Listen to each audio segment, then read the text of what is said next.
নমস্কার বন্ধুরা, education culture YouTube চ্যানেলে তোমাদের স্বাগতম।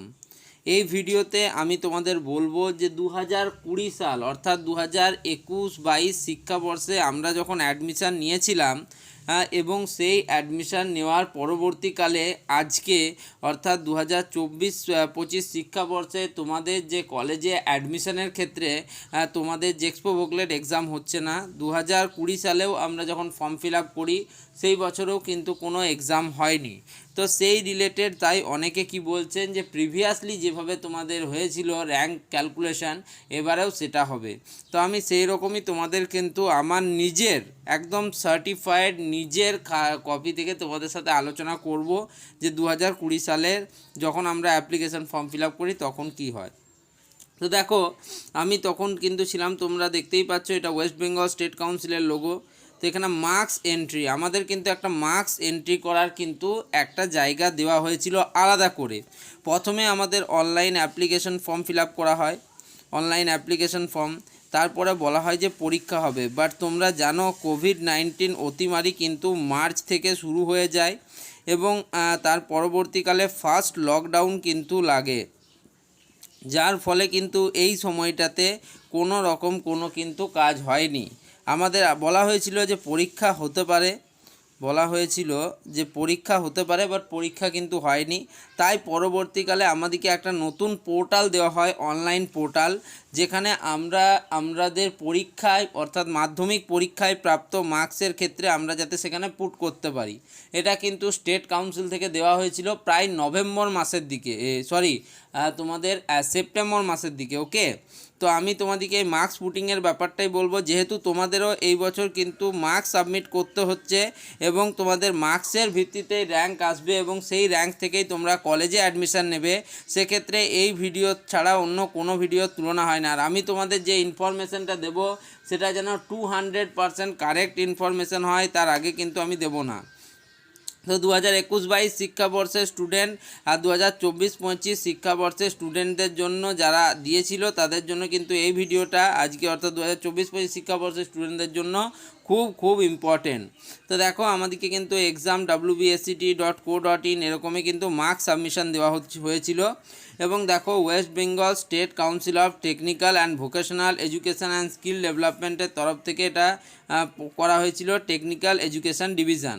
ওকে, তো কী লেখা ছিল দেখো, point online portal for submission of marks of qualifying examination. অর্থাৎ এটা ছিল অনলাইন পোর্টাল যেখানে তোমরা তোমাদের কোয়ালিফাইং এক্সামিনেশনের মার্কস সাবমিট করতে। দেখো আমাদের এটা কি ছিল, online portal for submission of marks of qualifying examination. তোমরা জানো জেক্সপোর জন্য কোয়ালিফাইং এক্সামিনেশান মানে হচ্ছে 10th মার্কস কিন্তু নেওয়া হয়।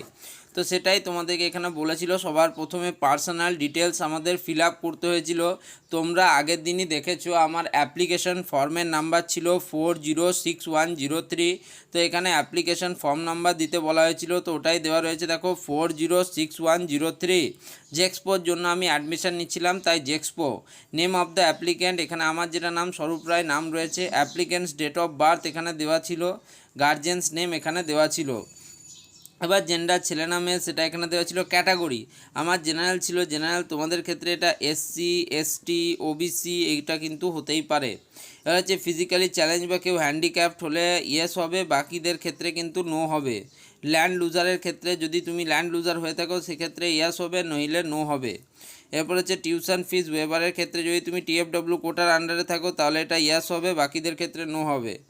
একইভাবে এক্স সার্ভিসম্যান যদি হয়ে থাকো তাহলে ইয়েস হবে, বাকিদের ক্ষেত্রে নো হবে।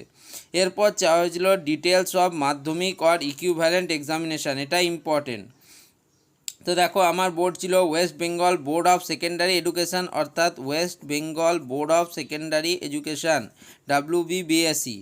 ওকে, আমি 2018 সালে পাস করেছিলাম। তোমাদের আগেও বলেছি যে 2018 সালে আমি প্রথমবার যখন জেক্সপো দিই তখন আমার আন্ডার 30 র্যাঙ্ক হয়েছিল, আন্ডার 30। এবং 2020 সালে কিন্তু তোমরা জানো পরীক্ষা হয়নি, মার্কসের ভিত্তিতে কিন্তু তোমার র্যাঙ্কিং করা হয়েছিল। তো সেই মার্কস সাবমিশনের সময় কি দেওয়া হয়েছিল দেখো, রেজিস্ট্রেশন নাম্বার অফ মাধ্যমিক এক্সামিনেশনের রেজিস্ট্রেশন নাম্বার, রোল এবং নাম্বার কিন্তু দিতে হয়েছিল। এরপরে প্রথমে বলা হয়েছিল সাবজেক্ট ওয়াইজ কিন্তু টোটাল মার্কস এবং পার্সেন্টেজ এখানে লিখতে বলা হয়েছিল। তো দেখো আমার বিভিন্ন সাবজেক্টের মার্কস দেখো ছিল বেঙ্গলিতে ফুল মার্কস, প্রথমে সাবজেক্ট নেম, দেন হচ্ছে ফুল মার্কস, তারপর হচ্ছে মার্কস অবটেইনড, তারপর পার্সেন্টেজ। তো বেঙ্গলিতে দেখো 100 মার্কসের পেপার হয়, পেয়েছিলাম 90, তাহলে পার্সেন্টেজ হচ্ছে 90। একইভাবে ইংলিশে 100-এর মধ্যে 80, এটা মাধ্যমিকের নাম্বার 2018 সালের, তাহলে 80। ম্যাথামেটিক্সে পেয়েছিলাম 90, পার্সেন্টেজ 90। ফিজিক্যাল সায়েন্সে 85, পার্সেন্টেজ 85। লাইফ সায়েন্সে 93, পার্সেন্টেজ 93। হিস্ট্রিতে 92, পার্সেন্টেজ 92 এবং জিওগ্রাফিতে 91, পার্সেন্টেজ 91। তাহলে আমি তোমাদের যে কথাগুলো বলেছি যে 621 পেয়েছিলাম, সেটা কিন্তু তোমরা আরেকবার মিলিয়ে দেখে নিতে পারো। দেখো এই চ্যানেল তোমাদের 100% কারেক্ট ইনফরমেশান ছাড়া দেবই না যতক্ষণ না জানবো এটা কারেক্ট ইনফরমেশান, ওকে? তাই এই চ্যানেলটা সাবস্ক্রাইব করতেই হবে। সাবস্ক্রাইব না করলে কিন্তু তোমরা বহুত বড় ভুল করছো। যাই হোক, দেখো টোটাল মার্কস ছিল 600 এবং আমি পেয়েছিলাম 621, এটা হচ্ছে 2018 সালের, ওকে? ওভারঅল পার্সেন্টেজ হচ্ছিল 88.7142 বা 43, যাই হোক। তো দেখো final submit date and time যখন দিয়েছিলাম সেটা হচ্ছে 2020 সালের মানে 16ই সেপ্টেম্বর কিন্তু আমি এটা পাবলিশ করেছিলাম, কটা 9:40-এ। যাই হোক, তো এটা কিন্তু আমাদের সবার প্রথমে চাওয়া হয়েছিল সব কটা সাবজেক্টের মার্কস। দেন যখন আমরা পরবর্তীকালে যখন অ্যাডমিশন হয় তখন আমাদের নেওয়া হয়েছিল ফিজিক্যাল সায়েন্স, ম্যাথস এবং তার সাথে নেওয়া হয়েছিল ইংলিশ। এটা কিন্তু কম্পালসারিভাবে এই তিনটের মার্কস কিন্তু নেওয়া হয়েছিল এবং তার ভিত্তিতে কিন্তু র্যাঙ্ক পাবলিশ হয়েছিল। তো এই দেখো এখানে কিন্তু এই যে তুমি ডেটাটা দিলে, এই ডেটাটা যে নির্ভুল তার জন্য কিন্তু তোমাকে এখানে মার্কশিট অফ মাধ্যমিক কিন্তু সাবমিট করতে বলা হয়েছিল বা ইকুইভ্যালেন্ট এক্সামিনেশান। তো দেখো এটাই কিন্তু আমাদের সেপ্টেম্বর মাসের দিকে আমাদের অনলাইন পোর্টাল দিয়েছিল যেখানে আমরা মার্কস সাবমিশন করতে পারছিলাম। তো দেখো তোমাদের কিন্তু আমি প্রত্যেকটা স্টেপ ধরে ধরে শেখাচ্ছি এবং তোমরা বুঝেই নাও এই যে 621 মার্কস আমি পেয়েছিলাম, তাতে কিন্তু আমার 1812 মতো কিন্তু র্যাঙ্ক এসেছিলো। মূলত আমি তোমাকে বললাম ফিজিক্যাল সায়েন্সে আমার 85 ছিল, ম্যাথসে 90 এবং ইংলিশে 80, সেহেতু টোটাল মার্কস তোমরা দেখতে পাচ্ছ 5, 324 25, 255 আউট অফ 300 255।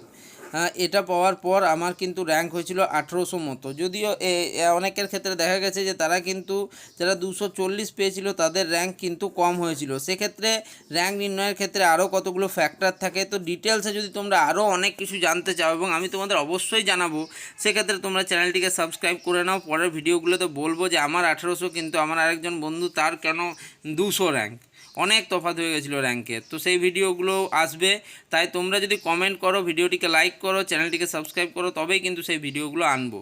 এই ভিডিওটা এখানেই শেষ করছি, ধন্যবাদ।